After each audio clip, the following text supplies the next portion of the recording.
I never thought working the night shift at a grocery store in the backwoods of Louisiana would put me face to face with something I still can't explain. I took the job because I needed the money, and because the manager swore I'd never have to deal with customers after midnight. That was true, but what I didn't know was that after midnight, something else would show up instead. It was my third week on the job. The store sat on the edge of a swamp, just outside New Orleans, and at night the air got thick with humidity and the smell of rotting vegetation. The lights buzzed and flickered, and the only sound was the hum of the freezers and the occasional splash from the bayou. I was stocking shelves near the back when I heard it for the first time, a whisper just behind me, so soft I thought I imagined it. I turned around, but there was nothing there. The store was empty except for me and the night security guard, Mr. Boudreau, a grizzled old man who spent most of his time dozing in a chair by the front door. I chalked it up to the wind or my own tired mind and went back to work. A few minutes later, I heard it again. This time, it was closer, and it sounded like my name. I froze. The voice was raspy, like someone who hadn't spoken in a long time. I tried to ignore it, but my hands started shaking. I decided to check on Mr. Boudreau, just to make sure I wasn't alone. When I got to the front, his chair was empty. The store radio was still playing old country music, but there was no sign of him. I called out, but there was no answer. The front doors were locked, and I had the only key. My pulse was pounding in my ears. I went back to the break room to look for him. The room was dark, but I could see something moving in the shadows. I flipped on the light, and there was nothing there. But the air smelled wrong, like wet earth and something metallic, like blood. I told myself I was just spooked, that it was the swamp air coming in through a crack somewhere. I went back to the floor, determined to finish my shift. That's when I noticed the footprints. They started near the back door, where the delivery trucks unloaded, and led straight through the store. The prints were bare feet, but they were too big to be human, and the toes were long and splayed, like something that had spent its whole life in the mud. I followed the prints, my heart hammering. They led me to the freezer section. The door to the walk-in freezer was open, even though it was always kept shut. The cold air spilled out, and I could see my breath in front of me. Inside, the lights flickered, and in the far corner, I saw something move. It was a shadow, but not like any shadow I'd seen before. It was tall and hunched, with arms that hung too low. It turned its head toward me, and I swear I saw eyes, yellow and glowing. I backed out of the freezer and slammed the door shut, locking it with the key I kept on my belt. I ran to the front of the store and grabbed the phone to call for help. The line was dead. My cell phone had no signal either. I was trapped. I thought about leaving, but the doors wouldn't open from the inside without the key, and I wasn't sure I wanted to go out into the swamp at night. I heard a noise behind me. It was the sound of something dragging itself across the tile floor.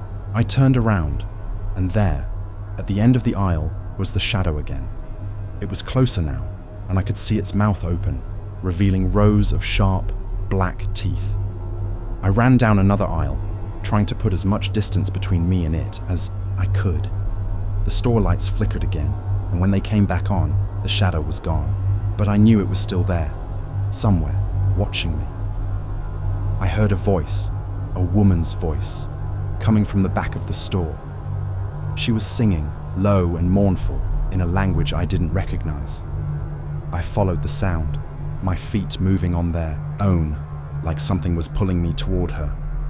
When I reached the back room, the door was open. Inside, the air was thick with the smell of old flowers and rot. The woman was standing in the center of the room, her back to me. She was wearing a long, tattered dress, and her hair was wild and tangled. She stopped singing and turned to face me. Her eyes were empty, just black pits, but I could feel her staring into me. She smiled, and her lips peeled back to show teeth that were black and broken. She reached out a hand, and I saw that her fingers were too long, the nails jagged and sharp. I stumbled backward, tripping over a box. She took a step toward me, and I heard something else behind me, the sound of the shadow coming closer. I was trapped between them, my breath coming in short, panicked gasps. I don't remember how I got out of that room. The next thing I knew, I was outside, standing in the parking lot, the sun just starting to rise. The store doors were locked behind me, and my keys were gone. My hands were covered in mud, and my clothes smelled like the swamp. I never went back to that job, but sometimes, when the fog rolls in off the bayou, I think I can still hear that woman singing, and I know she's still waiting for me, somewhere in the dark. I never told anyone about what happened that night. Who would believe me? I just called in sick the next day and never showed up again. But the story didn't end there. The nightmares started almost immediately. Every time I closed my eyes, I saw that woman, the one with the wild hair and black teeth. I heard her singing, and I felt the cold, wet air of the swamp pressing in around me. A few weeks later, I got a call from an old co-worker, Tanya. She said she'd found my keys in the break room, and she wanted to return them. I didn't want to go back to that store, but I figured I could meet her somewhere else. We agreed on a diner in town, one of those places with sticky floors and coffee that never runs out.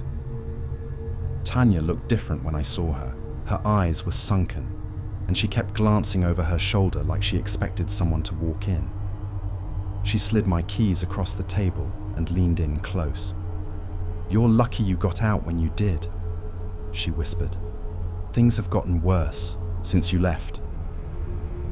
I asked her what she meant, and she told me about the new hires. 3 people in as many weeks, all gone missing after their first night shift. The police had been called, but there was no trace of them. The store manager had quit, and the night security guard, Mr. Boudreau, had vanished too.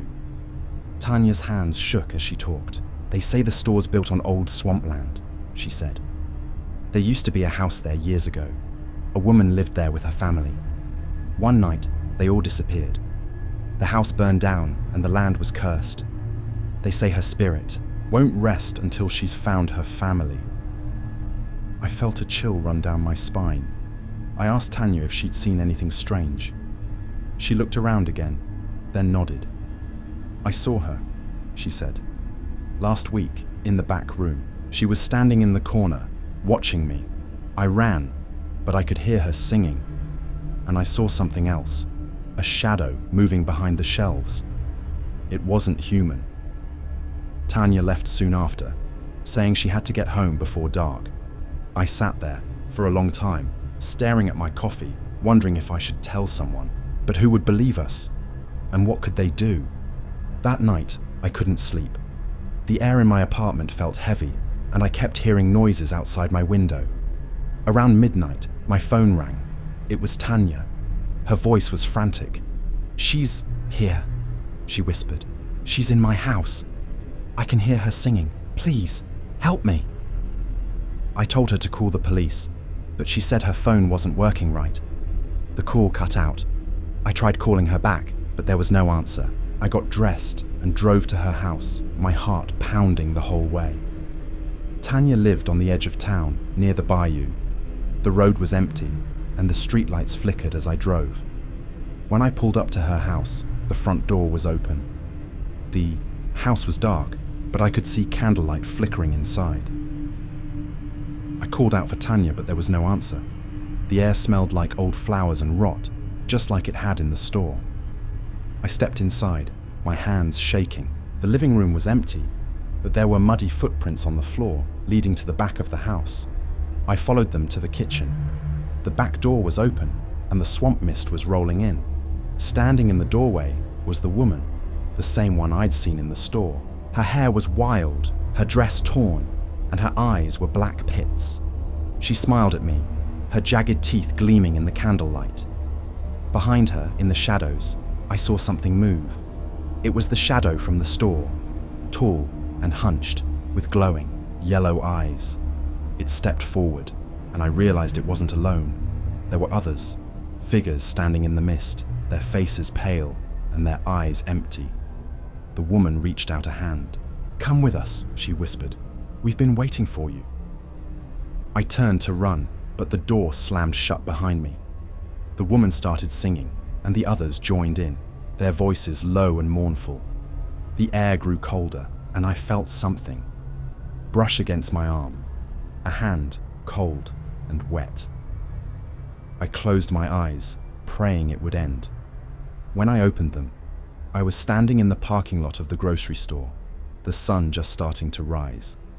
My car was parked next to me, and my keys were in my hand. There was no sign of Tanya, or the woman, or the shadows. I got in my car and drove home, my mind racing. I tried calling Tanya again, but her phone was disconnected. The next day, I saw on the news that she was missing. The police were searching, but there was no trace of her. A month later, the grocery store closed for good. The building was torn down and the land was left empty. But sometimes, when the fog rolls in off the bayou, I think I can still hear that woman singing. And I know she's still out there, waiting for someone to join her. I never went back to that part of town, but I still have nightmares. And sometimes, when I wake up in the middle of the night, I think I can see her standing at the foot of my bed, her black teeth gleaming in the dark. She's still waiting, and I know one day she'll find me again.